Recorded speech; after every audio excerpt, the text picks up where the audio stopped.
Welcome all. 2022 saw Armenia going through some rough geopolitical waters. The Russian invasion of Ukraine, Western engagement, and continued Azerbaijani aggression mean that 2023 will be full of trying challenges. So how should Armenia chart course? To discuss this, I'm joined by CivilNet host and analyst, Eric Hacopian. Eric, thanks again for joining me. It's a pleasure. So let's look across the globe and get your take on these different powers and how Armenia should approach them. Let's start with the West. Renewed American engagement sent ripples through the region, especially after the mid-September attack by Azerbaijan on Armenia. Do you think America's growing influence can improve the security environment, or does it risk antagonizing the traditional players? How should Armenia approach DC? To answer your question, it's yes and no. American involvement overall is a general plus, especially compared to the EU or Russian involvement, primarily for one reason, and that is that the United States has more diplomatic pull than any country in the world. It's not even close. And you can say it's probably the only country in the world that can make people say yes when they actually want to say no. So I think on that level, U.S. involvement is actually a good thing, and I think we need to create a distinction between U.S. involvement and European involvement. The West is not a monolith, and I think they have different agendas of what they're looking for and they're looking at. So I think overall, the U.S. engagement here post September 13th is a general positive, and so far it has not brought the blowback that we expected from Russia, but I mean that's really crossing whatever imaginary red lines the Kremlin has. At some point you can cross them and then there'll be pushback. At this point the response has been positive, and you see it in some of the frustrations of the way some of the things that Aliyev says are really based on his frustrations. So far U.S. involvement has been a net plus, and I think we should take it as such and double down on it next year. Europeans have also attempted to increase their role and are really taking the role as the mediator between Armenia and Azerbaijan. In 2022, many Armenian observers were criticizing the EU for its both-sided approach, for its gas deals with Baku, and also for their approach to the Karabakh issue. How do you see the future of Armenia-EU relations?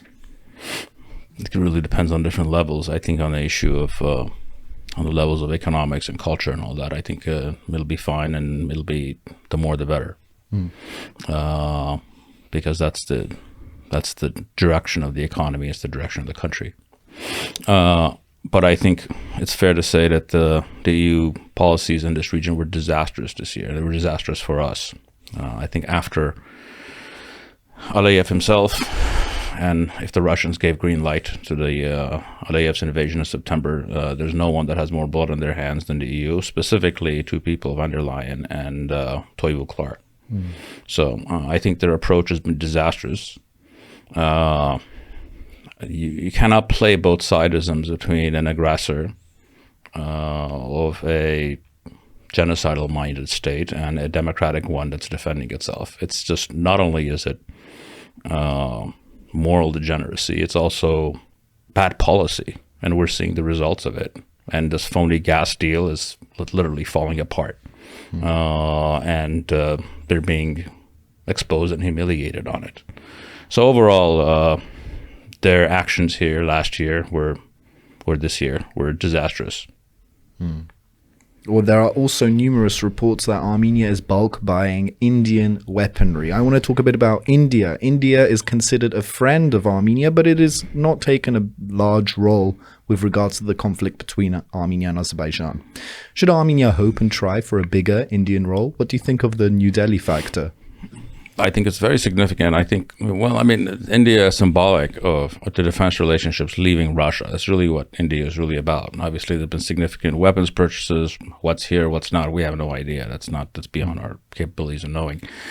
But it's obvious it's a very open step that you're buying weapons from not your traditional weapons sources. And it's also a neutral country in the sense that it's not going to be blowback from anyone if you're buying weapons from India. Right. But it is very clear the number one agenda of this country is military reform. There's really nothing else that matters. And to the extent that we're engaging with them, I think the more engagement, the better. I think there's a lot of political synergy between these countries, but it needs to expand far broader than India.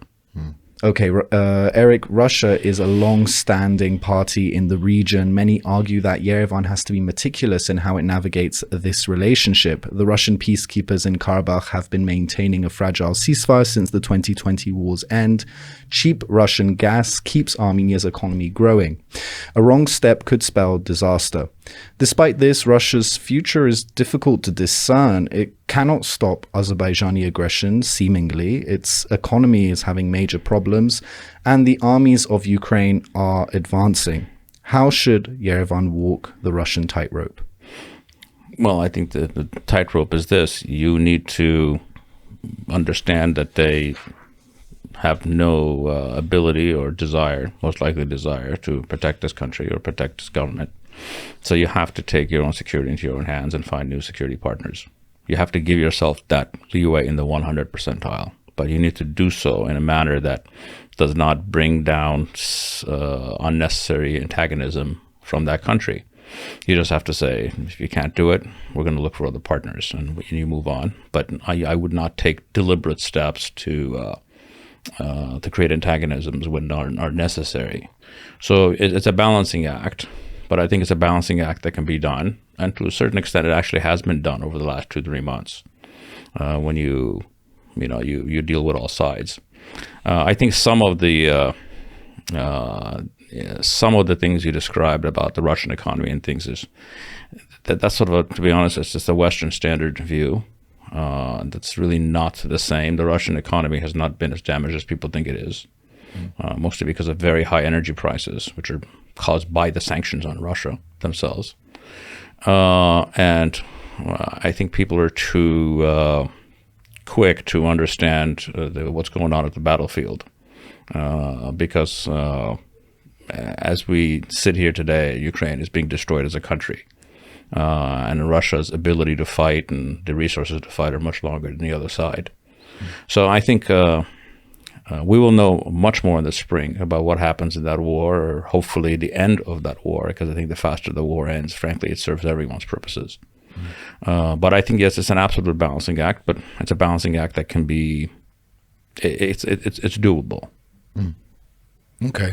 And it's been 4 months now that protests have been flaring in Iran. The friendly southern neighbor is in an economic, political and social crisis. And it's also in a weird war of words with autocratic Azerbaijan. Should Armenia keep its head low and hope for the storm to pass over Iran? Well, yes, because we have no ability to affect anything anyway. So if you don't have any ability to affect anything, I think the best possible solution in that country is, peaceful political change or transition. I don't know how realistic that is. I think this is one of the key things which I think people miss. I think that antagonism between the Baku regime and the Iranian state is likely to stay no matter what happens in Iran, even if there's revolutionary change in Iran. The state interests don't change, and the attitudes don't change. And there's one thing that people miss is a dramatic political change, especially democratic form in Iran, is exceptionally threatening to the regime in Baku. Because Iran actually has more cultural influence there than almost any other country because of cultural affinities. So when you have millions of Azeris who would be living in a country that is far more democratic than theirs, even today, according to the United States government, they live in a country that's more free than the regime in Baku, the country that the regime is running. It's a much bigger threat.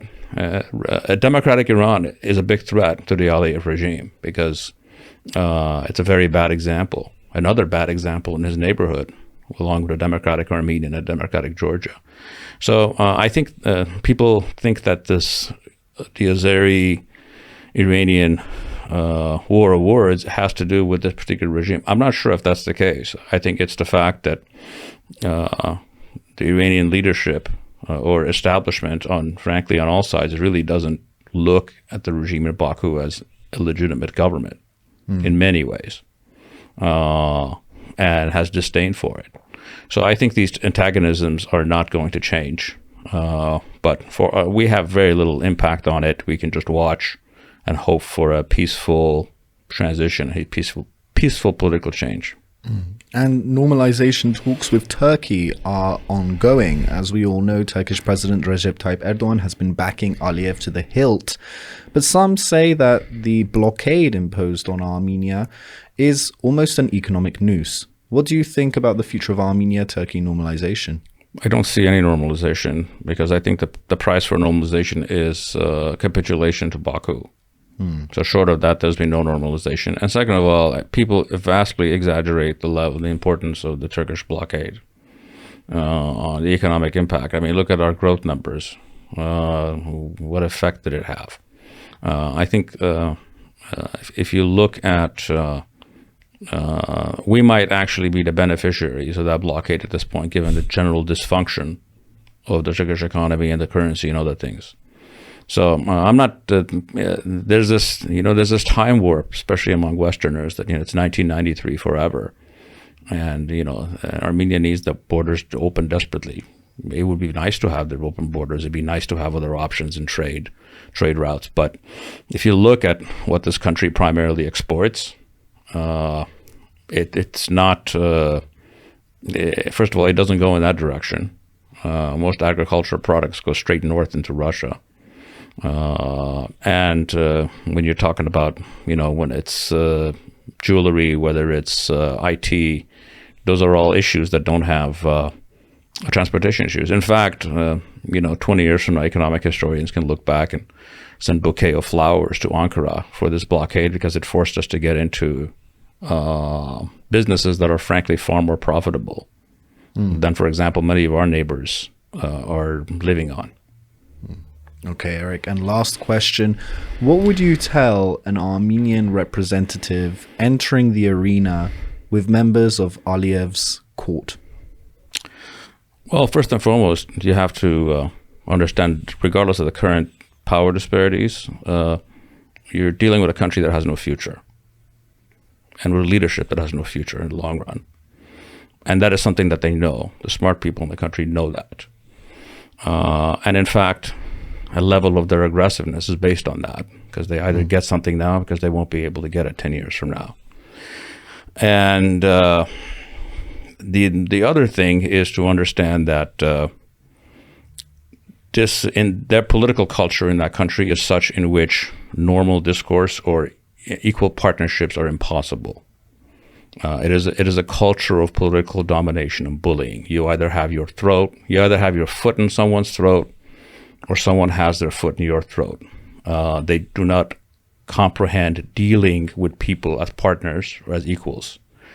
So if you want to deal with them, make sure you have the ability to put your foot on their throat, because otherwise that's the only variable they understand.